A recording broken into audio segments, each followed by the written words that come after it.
Here's how to play Slime Pictionary. We each pick a secret word without peeking. Using the slime given, we have 4 minutes to draw whatever's written on our paper. And the goal is to have the judge guess your secret word. We'll look at it together. Go. Ready? Yeah. Okay, 3, 2, 1.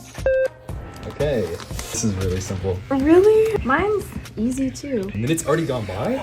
Wait. I think I'm making mine not good.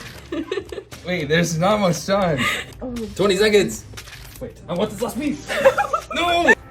Okay, wait. Hands off. No. Yeah, one try. You have one try. Done. Jellyfish. Yeah! I'm torn between 2 guesses. Oh boy. I want to say coral. Yes! Yes!